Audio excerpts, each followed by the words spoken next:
to the Overland Journal Podcast. I'm your host, Scott Brady, and I am here with Alison DeLapp, who is the Executive Director of the Overland Expo Foundation, which is an incredible organization that we're going to talk about a little bit more as the podcast goes on. But before you started that, you are one of the most prolific travelers in this segment, and you've spent years living, traveling, adventuring in South America and other places around the world. Thank you so much for being on the podcast. Thank you for having me.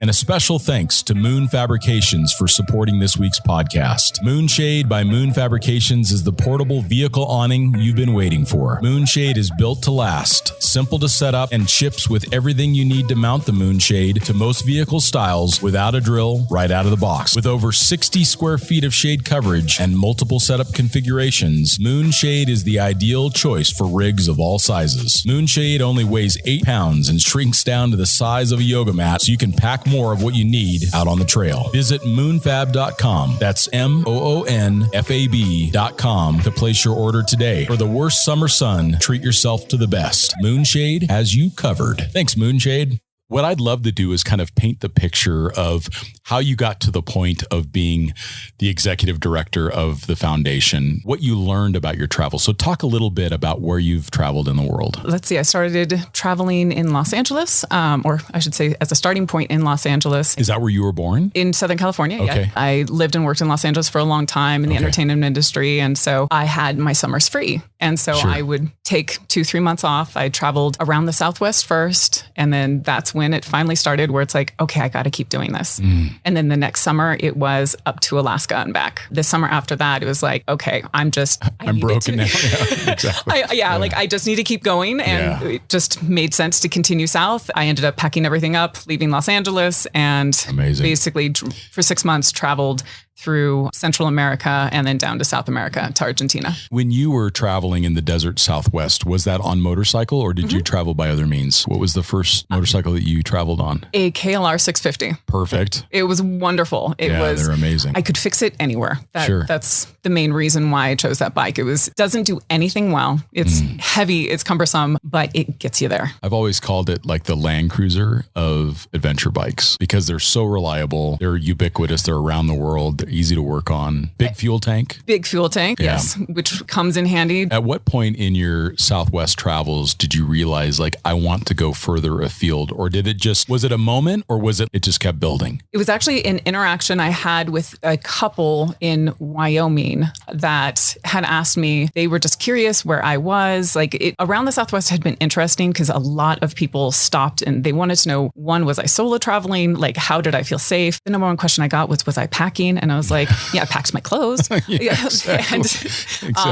What am I going to do? Am I going to get a shootout in the middle of the desert? Yeah. I was having this wonderful conversation with this couple and they were like, oh, well, have you been up to Alaska?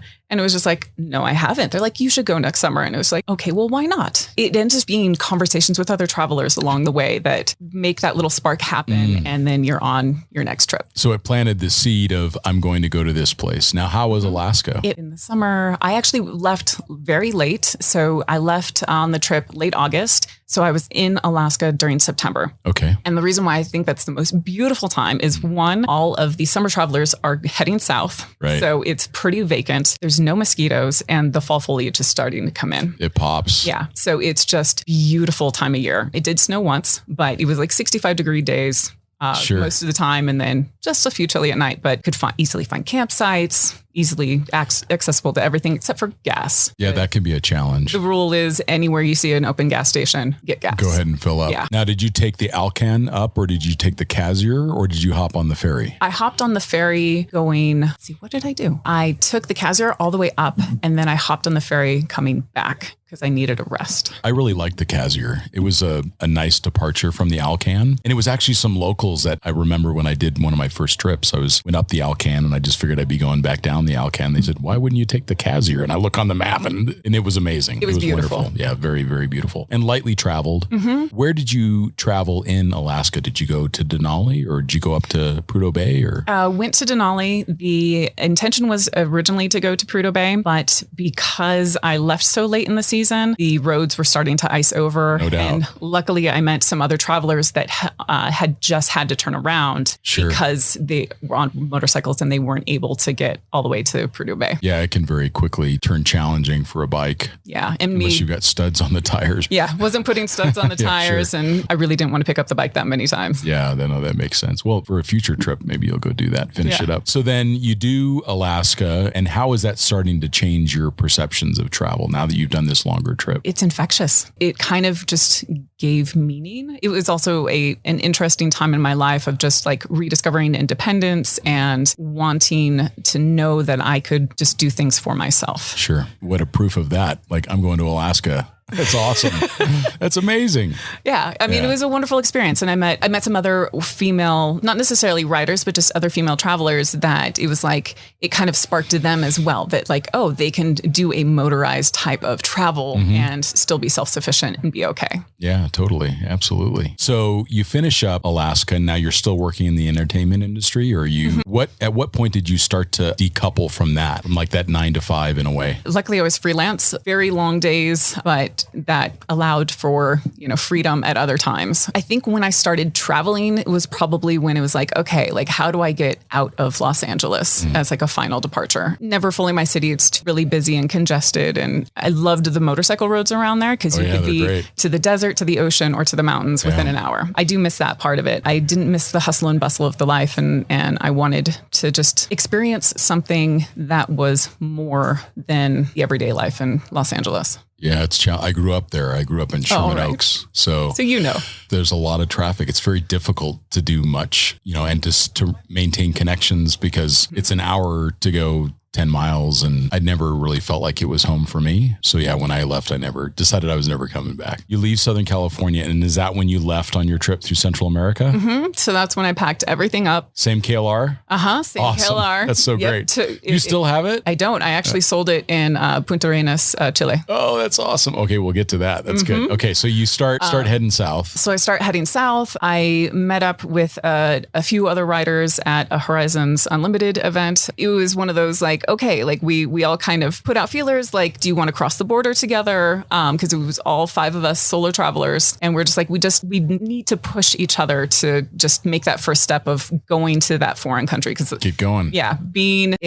Traveling around the Southwest, going up to Alaska through Canada, it didn't seem like that big of a deal. Even though the Tijuana border was closer in proximity, that seemed like the bigger deal to actually get going. And so it was probably like a week after we returned home from the event that somebody put out a text of like, are we doing this or not? Because everybody was just waiting for everybody else. Like, sure, I don't know, are we going to do this? And so we ended up meeting down at the gas station right before the border and crossed together. And Did you cross at Tecate or in Tijuana? In Tijuana. Oh, that's great. Yeah. We just rode around for maybe like all of Baja, crossed over to the mainland, and probably rode around for maybe 10, 14 days together. And then that was about the time where we kind of worked out the kinks in our riding patterns and just what each of us needed. And then we kind of went our separate ways. And did you feel like that you were looking forward to breaking off on your own? Or were you starting to enjoy the camaraderie of a group? What was your feeling at that point? That's a very good question. Well, so being the only female in a group of 5 guys,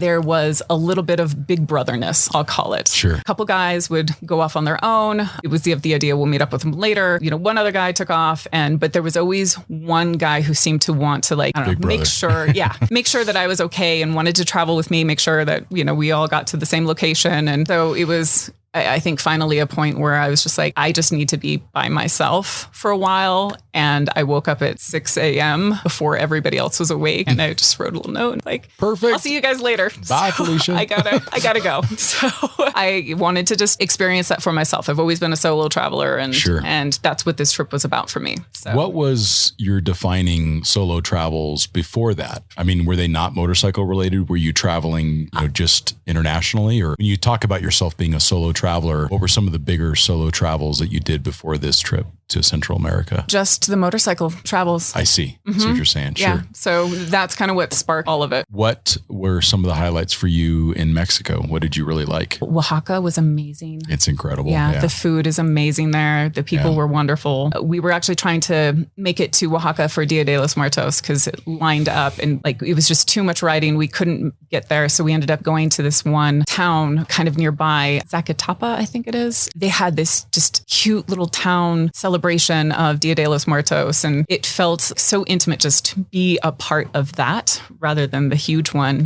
in Oaxaca. And I still would love to go visit that one day. And were they all just hanging out, having lunch in the cemetery? And like you can see that. It's just like amazing. the towns were covered in the marigold petal designs. And so just being able to walk around that with everything lit up with candles. And it almost looked like a prom, like a Dia de los Muertos prom where everybody was in like full skeleton makeup and like full fancy outfits. And it was just wonderful to be able to experience that. Well, and you're a photographer. And for those that are listening, Alison has a photography book. What's the name of the book that's mostly photography? It's one of your most Chaos recent. and Harmony. That's it. When you think about your travels as a photographer, what are you trying to capture? Are you trying to capture your own memories or are you looking for fine art? Talk a little bit about your photography. I think it was a little bit of both. Like I was trying to capture what I was feeling on the road. Sometimes it was just like jammed on a bridge where it was just kind of this overwhelming feeling of how do I even get out of here because there are so many people around me, to these wide expanses and just following the curves of the road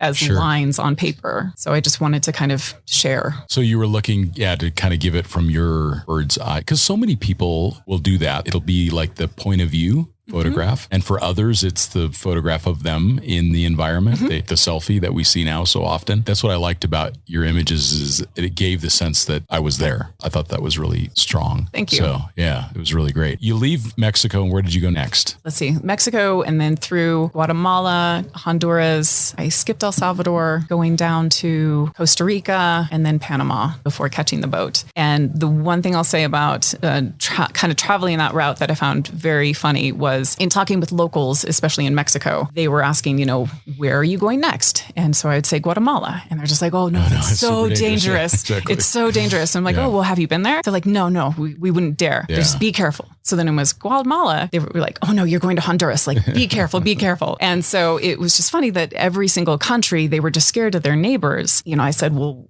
how do Canadians think? Bringing that full circle of that's true. What's in the media. Did you ever ask them what they thought about Canada? I will next time. That'd be funny to like flip the script the whole other. Like, do you think Canada's dangerous? Yeah.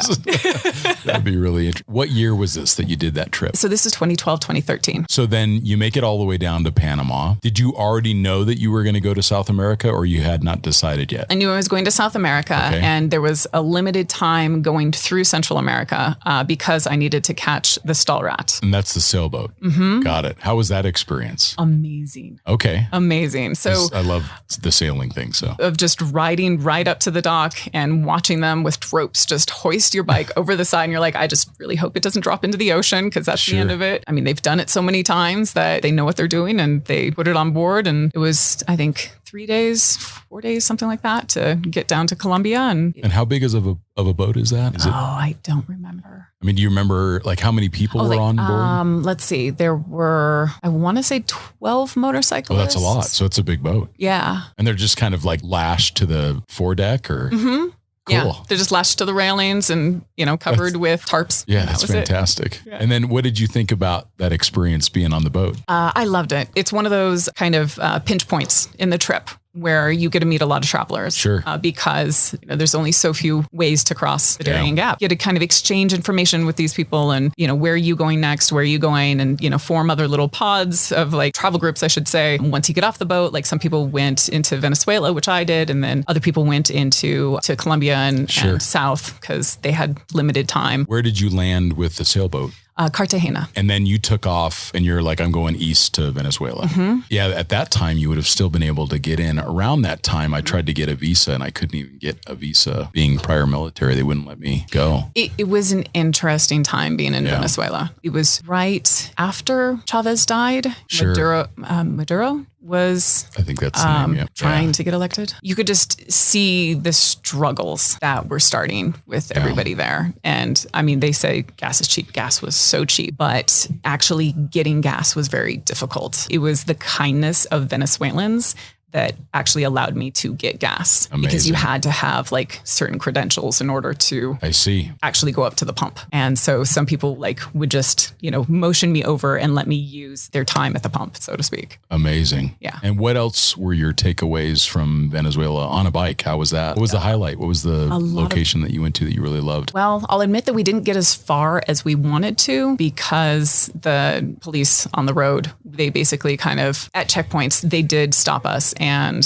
say that it wasn't safe to go on ahead. And so we were turned around several times. And so it's like, it was one of those things we just didn't really want to test. Yeah. You don't know. Yeah. Like they could actually be very well informed and it's going to be a problem. So then you head back into Colombia. What were the highlights of Colombia for you? My memories are deceiving me because I lived in Panama and Colombia for a time. And so I'm trying to remember which ones were which. I see. Traveling through Colombia, I mean, the people were just amazing. They are amazing there, yeah. I believe I went to Medellin. Beautiful city. Yeah, I loved just all the art. So is Bogota. Yeah. Like to go out at 2 a.m, there's families out and about. I mean, that's how you always know a place is safe because there's kids running around and it's great. And that's just it. It was just anybody and everybody. Yeah. I really just loved the kind of very upfront culture. Yeah. That it was. And great food and like you can find an excellent cappuccino and like it's surprise. I mean, for those that are listening, we were programmed for so long to view Colombia in a certain way and it is not that country anymore. I mean, it is very modern, very safe, but it still has these fantastic back roads, the twistiest asphalt that's super fun on a motorcycle or the most challenging dirt track, but then you can stay in a great hotel and have a great meal at the end of the day. Yeah. It's really special there. Fast forwarding a few years for when I traveled there a second time on motorcycle, I probably should. This is one of those moments where I should have stopped because the sun was setting and we were, just passing through a town. We're like, no, let's just go a little bit further. And it's turned into a dirt road. And we thought, it might just be a few miles. No, it actually ended up being switchbacks along a mountain with lorries coming the other direction, unable to see around the other side. And I didn't know this was the trampoline of death. Was what it's called.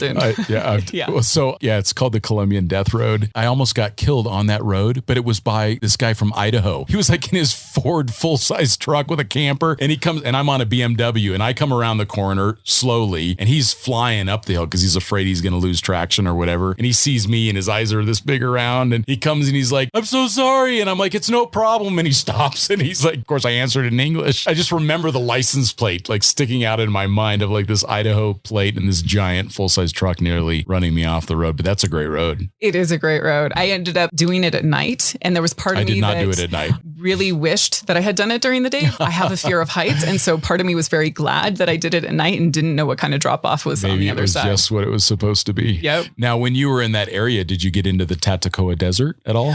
Oh, yes. It's amazing. Love that. People don't even know that it's there. Yeah. No, going up into that area and then continuing further all the way up into the northernmost point of South America along Wajida Peninsula? Yes. Thank you. Yeah. It was just gorgeous. Awesome. Not traveled to nearly enough. Yeah, it's so great. You make it all the way down to Ushuaia. Along the way, I mean, for me, I did a motorcycle trip, kind of like yours, where I started off with a group of people and then I split off and I go down to Lima by myself over the Andes and then kind of make my way back up to Colombia. And it ended up being personally like very transformative, changed a couple different directions in my life. When you're traveling solo, what are you realizing about yourself? How are you seeing yourself start to change because of these interactions and these experiences? It's very enriching beyond just this realization that as a female, I can do this myself. I think what had the most impact was meeting other young women along the way that don't have as many opportunities as I do here in the US. And you can kind of see it in their eyes. Like when I take my helmet off that, oh my goodness, you're a woman and you're doing this. Like maybe there is something more than just this life that's set out for me.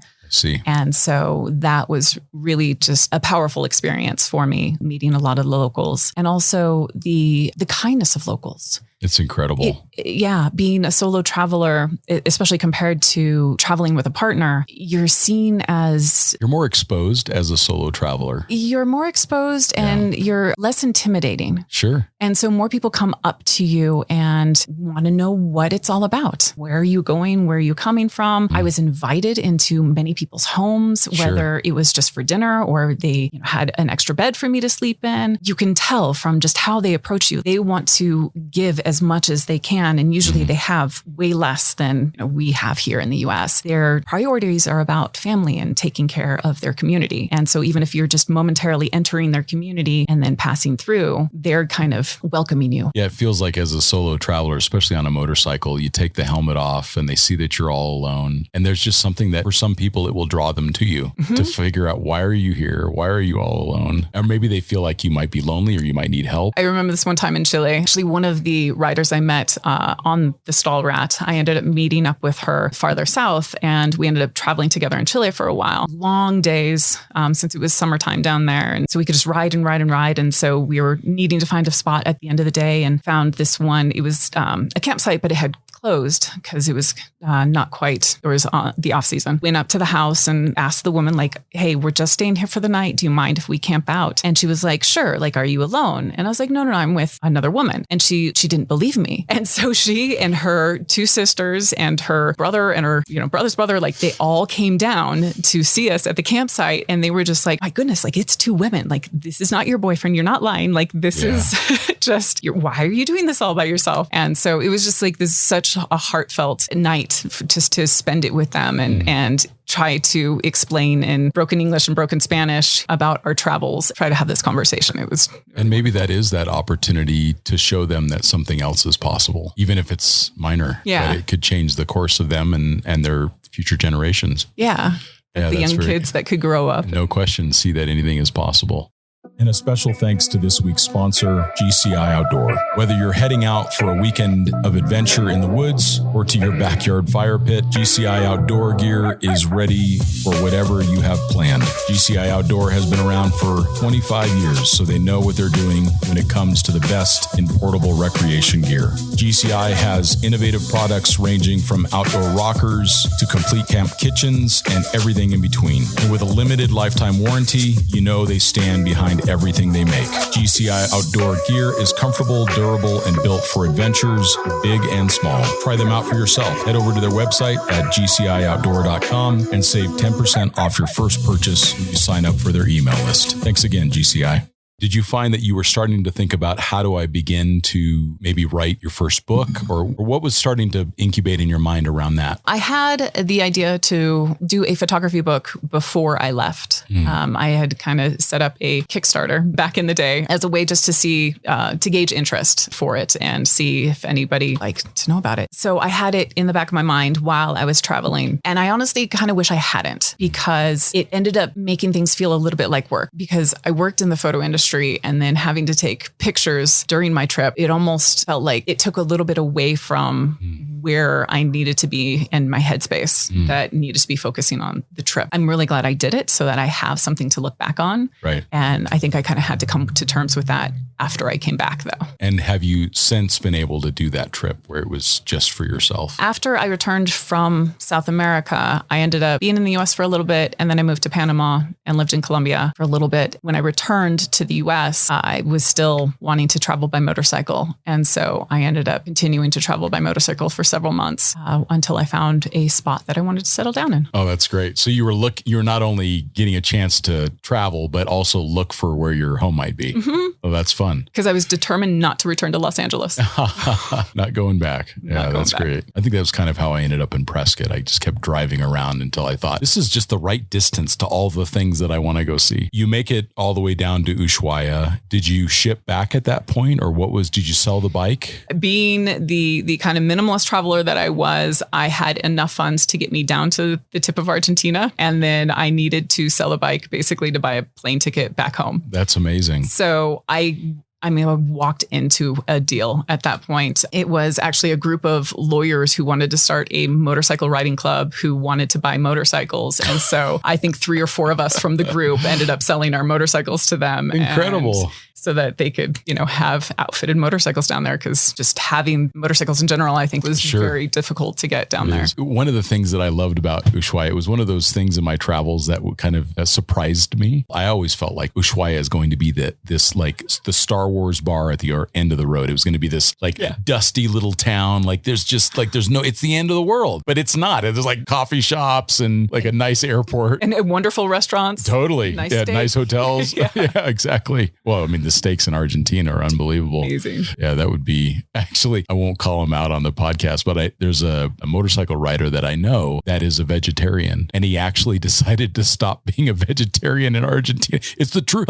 First of all, he couldn't really find many options as a vegetarian, but he's like, if I'm going to stop for a while, that's the place to do it. I mean, it's funny you say that. So when I was living in Los Angeles, I was mostly vegetarian. Sure. And I was like, okay, if I'm going to do the South America trip, I have to start introducing meat little by little. Sure. Because it's the majority of what they It's true. down there. Yeah, it's hard to find. I mean, if someone was a pescatarian, you could probably get away with it, have more fish, but you can't always find fish. Sometimes those little roadside stand, they have one thing that they do well, like it's chicken that day or whatever. Yeah, so that was pretty interesting. And he's like, yeah, it was kind of amazing. And then he went back to being a vegetarian.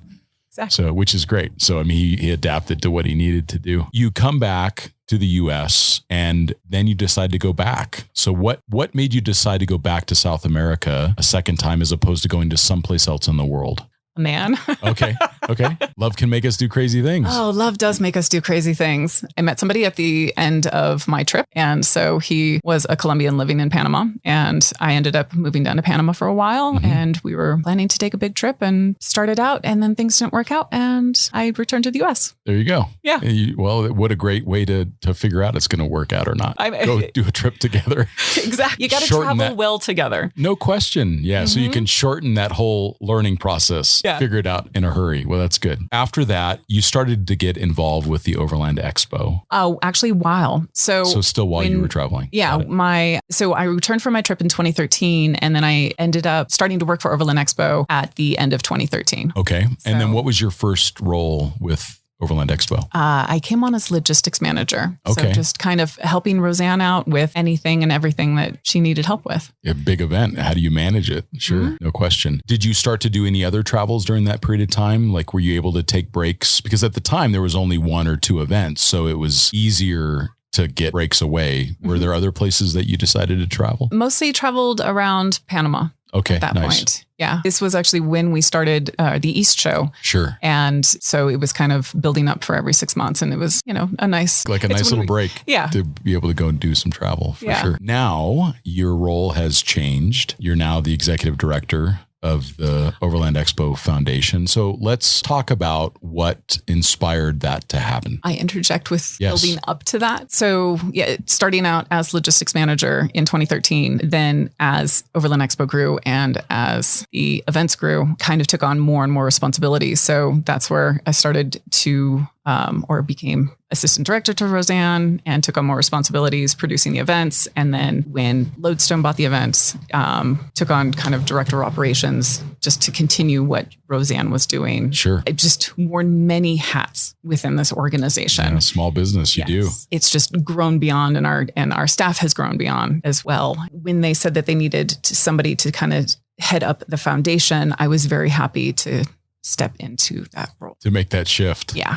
Well, it might allow you to go travel more. Or it sounds like you've got other adventures that have been coming into your life. So yes. Now you're the executive director of the foundation. So let's talk about what is the Overland Expo Foundation? What is its mission? And then let's get into what you're doing right now to make a difference. The Overland Expo Foundation was founded in 2020. 2020 was such the year it was. It was. We really have only started getting things rolling within the past year. The main goal is the main mission, I should say, is to give back to the Overland Expo community, because it's the community that has really made the events so wonderful. And so this is kind of our way of showing how we can, do good with the community. Most of what the foundation is here to support are individuals and organizations that protect access to public lands or to improve public lands. We're looking for organizations that help foster education around how to overland responsibly and just create a more conscientious community about keeping overlanding, I don't want to say alive. It might be, though, that it's alive because as we grow, as the organization has grown, as the community has grown, our impact has grown. It has. So if we don't educate people about how to minimize their impact, leave no trace, tread lightly, all of these things that are really foundational and they're important. I mean, just Moab recently shut down camping. Sedona has shut down camping in huge swaths of land because the amount of human waste and trash made it impossible for them to keep up or for the land to sustain it. As places start to close down, it'll concentrate that impact in other places and then those will close down. So if we don't stop it now with efforts like yours, I think that we're in trouble. I think it could be, does overlanding stay alive in North America if we don't start taking some responsibility for packing out all of our stuff, including our poop and everything else. So it's probably the one thing people don't want to talk about, but it's the one thing we do need to talk about. That's right. Because it has the most impact on the environment. It does. And if you go with the other one that I feel strongly about is group size. I would say that it's fairly irresponsible to go out with a group of 15 to 20 people or 15 to 20 cars, because most campsites are not meant for that size of a group. When you look at campgrounds that have been around for a long time, especially remote camps, at most they're going to be 1, 2, 3, 4, possibly 5 vehicles. So in my mind, if we can reduce the group size first, that automatically starts to reduce the impact to the campsites. We don't get the campsites growing, destroying flora and fauna. I mean, the fauna are impacted because there's a lot more noise and there's a lot more left behind. So maybe there's food scraps, too many food scraps left behind. It starts to have an impact on the animals as well. But if we can start by minimizing our group sizes. So I just really believe it's important for people to not have groups bigger than 5 cars. Kind of along the same lines, one thing that we're trying to also just encourage is people not to share their location on social media. Sure. Share pictures, whatnot, anything about the trip, but just not the exact location that you've, taken hours exploring to go find this beautiful area in the backcountry. And if you share the location, then it just invites more use and it's not sustainable for that area because it's the same thing where it has too much impact and these areas aren't set up for that much use. How would you recommend then someone share their experience? Would they just talk about a region? So if they were in Moab area, they would just say Moab, Utah. Yeah. So it's super general, kind of gives you a sense for where they're at on the planet. So minus the GPS points where come to this campsite. Yeah. Because there's just been, especially during these past few years where more people are traveling domestically, there has been more use in these areas and which just creates more trash. And as you said, more human waste and just the ecosystem is not set up properly for it. And that's part of our responsibility is to preserve this stuff for future generations. So that way someone that's 10, 15 years old that's excited to go to be an overlander someday and do their own travels, they actually get a chance to do it. This content is brought to you by Overland Journal, our premium quality print publication. The magazine was founded in 2006 with the goal of providing independent equipment and vehicle reviews, along with the most stunning adventures and photography. We care deeply about the countries and cultures we visit and share our experiences freely with our readers. We also have zero advertorial policy and do not accept any advertiser compensation for our reviews. By subscribing to Overland Journal, you're helping to support our employee-owned and veteran-owned publication. Your support also provides resources and funding for content like you are watching or listening to right now. You can subscribe directly on our website at overlandjournal.com. So let's talk specifically about some of the ways that you're helping to facilitate that. Our main grant that we offer for the Overland Expo Foundation grant is set up so that we want to fund organizations that have upcoming projects, be it, trash removal or restoration, something to kind of take care of a local area. So our first grantee that we just worked with was Natural Restorations. Not heard of them. Based in Arizona. They just replanted, and this is an ongoing project for them, the bushfire burn scar in the Tonto National Forest, which is kind of Lower Peaks, Sycamore area, basically they rescue these cacti that are going to be destroyed from construction projects, and then they bring them to the burn scar and do a replanting. So they actually have a core veteran-based team that does a lot of the work. And then during the 2 weeks that we helped fund, they had a volunteer event as well. So 87 volunteers came out to kind of help put the cacti in the ground, give them water, throw some wildflower seed, approved wildflower seed into the air, take out some of the buffel grass, if I'm saying that correctly, which is non-native, maybe. It's invasive and it's kindling essentially for fires. So they've been improving the areas that overlanders visit. Sure. Well, and just to give a acknowledgement to one of the first big projects I ever saw successful in that, Tim Huber. And Tim, when I first met him, this was back when Expedition Portal first started, but he decided that he was going to do this huge cleanup out in Four Peaks. It's just absolutely amazing the amount of trash that dumpsters full of trash that we hauled out of there. Yeah. So if you look on the stats for natural restorations, it's something like millions of pounds of trash a year that they remove. Yeah, it's incredible. It's amazing. How do people get involved to help? I'm sure that they can donate maybe some funds or donate to those locations or organizations. How do they help? There's a few ways to kind of get involved. They can apply for any of the grants that we offer. The Overland Expo Foundation grant is just one of the 4 ways that people can get involved. You can volunteer with any of the organizations that we work with. We are also looking for ambassadors to come on kind of behalf of the Overland Expo Foundation and to help us out, to kind of volunteer at live events, or we need some year-round help as well. Someone was to go to overlandexpo.com. Is that how they find it? Or is it they go to overlandexpofoundation.org or what's the... So overlandexpofoundation.org. Got it. Perfect. They can apply for any of these grants. Amazing. And so what would you say is your biggest need today? If we could catalyze our listenership, how can we help you and what you're doing right now? What's the biggest need that you have? One of the programs that we're trying to kick off this year is Leave the Trail Better mini grant. It's kind of our way of wanting the community to also be involved, because it's the main thing that I hear about with all of these organizations that have been talking to. It's trash is the number one problem in the backcountry.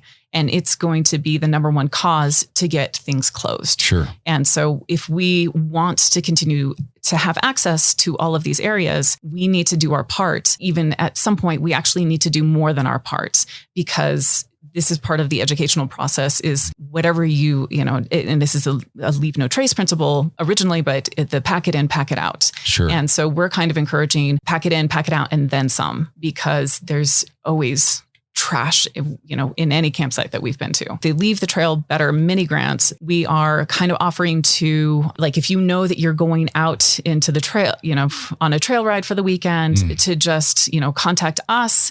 And if, are willing to pick up trash along the way, then we're willing to kind of pay for up to $500 of the costs to cover trash bags, gloves, any kind of materials that you need for trash pickup, as well as, food and beverages fantastic to kind of help out, since, people are putting in their time and energy. And we would love to just get more people from the community involved and make this kind of part of the lifestyle of being good stewards. Yeah, being good stewards. Oh, that's fantastic. Do you guys have a social media presence yet for the... we do. Yeah. Okay. So how do people find that? You can find us on Instagram and Facebook at Overland Expo Foundation. Okay. And then how do people find out more about you and your travels? If you'd like if people to know more about you and your travels. I've kind of taken a step back. Okay. From less of the social media. I like that. Yeah. No, I'll let the foundation do social media. Okay. That sounds great. Well, Alison, thank you so much for being on the podcast. So it's been a pleasure. Is there anything else that you would like to share? One of the things that we do like to ask is, do you have a favorite book, or do you have some book recommendations, travel books or anything else? Something that's been really impactful for you, powerful for you? You could say Jupiter's Travels. Everybody else does. I know. Who did I read? Honestly, before my first trip, I think I read Jack Kerouac. on the road. Yeah, he's great. You know, this was before I knew about motorcycle travelers. Sure. And that's a great one. And then getting into the whole motorcycle travel world kind of opened it up. Yeah, I think it was that. That's a great one. Now, if you were to sit down and have coffee with someone who had a life very much like you did in Los Angeles, working in the entertainment industry, they're a solo traveler, and they want to go see the world, what would you tell them? What advice would you give them? Go and go slow. Because I love that. Although I took 6 months and it seems like a long time, I probably should have traveled maybe a third of the distance so that you can really like slow down, take in the culture, and just be in the environment and experience rather than rush through to the next. I love it. So savor the experience. Well, is there anything else that you would like to share with our listeners? Or one program that's very near and dear to my heart that we just launched is the Change Your World Travel Grant. And so I'm very excited to share that in speaking with Roseanne and Jonathan Hansen, who the original founders of Overland Expo, they had created the Change Your World Fund back in 2016 to honor the memory of Alistair Farland, who was a traveler who came to Overland Expo East a few years prior to that. In discussing with them as we kind of got some programs started with the foundation, we are excited that we are now taking over the Change Your World ethos and carrying on that program. Oh, that's wonderful. And so we are a motorcycle or vehicle at this point that are going above and beyond the average overland journey and kind of giving back to either doing some sort of stewardship project along the way, be it internationally. They can apply for a grant for up to $5,000 to help fund their travels, because we want to help them in their travels as they give back. And then do you also provide some like technical support with you being so well traveled? Can you help these new travelers with logistics and advice and so that they can get support in leaving? And if I can't specifically do it, then we have a good network of people who can help answer questions, especially depending on the countries that they're traveling to. And then the Change Your World, they also find on the Overland Expo Foundation.org. Okay, that's great. Yeah. That's an exciting one. Yeah. Oh, very cool. Yeah. So we're excited to carry on that name. Go to our website, overlandexpofoundation.org, and see if anything sparks your interest, because we'd love to have more people involved with the foundation. That sounds great. And we hope that everyone does. And we hope that all of you go and that you go slow. And we thank you for listening. We'll talk to you next time.